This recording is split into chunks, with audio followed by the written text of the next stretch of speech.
என்ன வேணும் ஸ்கூலுக்கு எல்லாமே இங்கிருக்கு. Super Saravana stores, Chennai, Madurai, Kovai.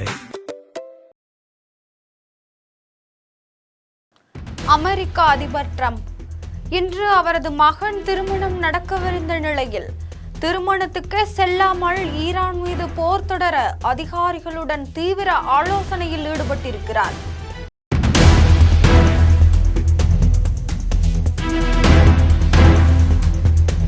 மற்றொரு புறம் ஈரானும் போருக்கு ஆயத்தமாவதால் தனது நாட்டு வான்வெளியை முற்றிலுமாக மூடிவிட்டது.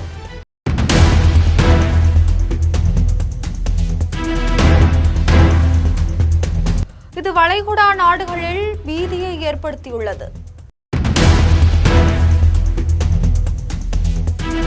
இது குறித்த விரிவான செய்தியை தற்போது பார்க்கலாம்.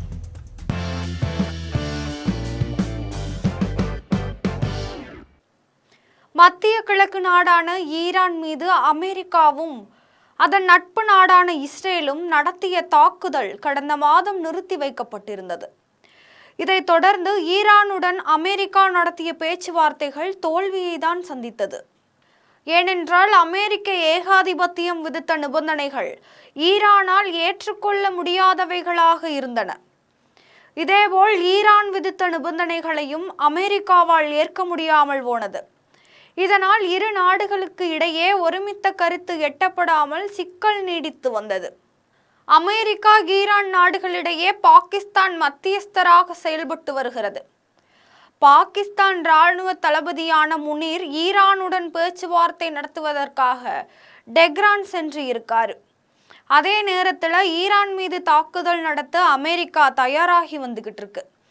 இதனால் இன்னும் 24 மணி நேரத்தில் ஈரானுடன் ஒப்பந்தம் ஏற்படவில்லை என்றால் அந்நாட்டின் மீது தாக்குதல் நடத்த தயார் நிலையில் அமெரிக்கா உள்ளது.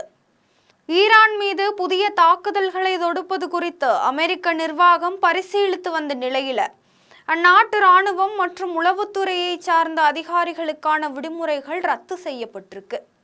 அதோடு அதிபர் டொனால்டு ட்ரம்ப் தனது வார விடுமுறையை நாட்களை கழிக்க நியூஜெர்சி செல்வது வழக்கம். ஆனால் இந்த வாரம் அதனை ரத்து செய்து விட்டார். அதோடு மே 23ஆம் தேதி ட்ரம்பின் மகனுக்கு திருமணம் நடக்கவிருந்த நிலையில தனது மகன் மனத்திற்கு கூட செல்லாமல் அதிகாரிகளுடன் ட்ரம்ப் தீவிரமாக ஆலோசனையில் ஈடுபட்டு இருக்கிறார். மகன் திருமணத்திற்கு செல்லாமல் இருப்பது குறித்து ட்ரம்ப் வெளியிட்டுள்ள செய்தியில, இந்த முக்கியமான காலகட்டத்தில் வாஷிங்டனில் உள்ள வெள்ளை மாளிகையிலேயே நான் தங்கியிருப்பது முக்கியம் என்று நான் கருதுகிறேன். தான் மற்றும் பெட்டினாவுக்கு வாழ்த்துக்கள் அப்படின்னு அவர் ட்ரூத் சோசியல் மீடியாவில் பதிவிட்டிருக்காரு. மற்றொரு புறம் ஈரானும் போருக்கு ஆயத்தமாவதால் தனது நாட்டு வான்வெளியை முற்றிலுமாக மூடிவிட்டது. அணுகுண்டுகள் தயாரிக்க பயன்படும் யுரேனியத்தை ஈரான் வைத்திருக்கவே கூடாது என்பதில் அமெரிக்கா உறுதியாக இருந்து வருகிறது. ஆனால் தங்களிடம் தற்போது இருக்கும் யுரேனியம் தொடர்ந்து தங்களிடமே இருக்கும் என்று ஈரான் திட்டவட்டமாக கூறியிருக்காங்க. ட்ரம்பும் ஈரானும் அவரவர் தரப்பில் உறுதியாக இருப்பதால் 24 மணி நேரத்தில் போர் தொடங்கும் அபாயம் ஏற்பட்டிருக்கு. அதனால் வளைகுடா நாடுகள்ல பதட்டம் அதிகரிச்சிருக்கு. ஈரானை பொறுத்தவரை வளைகுடா நாடுகளில் உள்ள அமெரிக்க தளங்கள் மீதுதான் அதிகமான தாக்குதல் நடத்தும் என்பது தெரிந்த ஒன்றுதான். இதனால் வளைகுடா நாடுகள் ஈரானை எதிர்கொள்ள தயாராகி வருகின்றன. ஏற்கனவே நடந்த போரில் 40க்கும் அதிகமான அமெரிக்க விமானங்கள் நாசமாகியிருக்கு. அதோடு அமெரிக்காவின் ஆயுதங்களின் அளவும் வெகுவாக குறைந்தும் விட்டது. இதனிடையே தான் போர் நிறுத்தம் தொடர்பான அறிவிப்பும் வெளியாகியிருக்கு. இந்த போர் நிறுத்த காலத்தை பயன்படுத்தி அமெரிக்கா உலகம் முழுவதும் உள்ள நாடுகளில் நிறுத்தி வைக்கப்பட்டிருந்த ஆயுதங்களை வளைகுடா பகுதிக்கு யாருக்கும் தெரியாமல் கொண்டு வந்துள்ளது. அதோடு தைவான் உட்பட சில நாடுகளுக்கு ஆயுதங்கள் ஏற்றுமதி செய்வதாக அமெரிக்கா தெரிவிச்சிருந்தாங்க. ஆனால் தற்போது தங்களுக்கு ஆயுதங்களின் தேவை அதிகமாக இருப்பதால் வெளிநாடுகளுக்கு ஆயுதங்கள் ஏற்றுமதி செய்வதை அமெரிக்கா தற்காலிகமாக நிறுத்தி வைத்துள்ளது.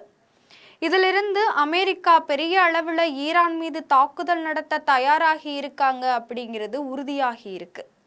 இதுபோன்ற அரசியல் தகவல்களுக்கு ஜெம் தொலைக்காட்சியுடன் இணைந்திருங்கள்.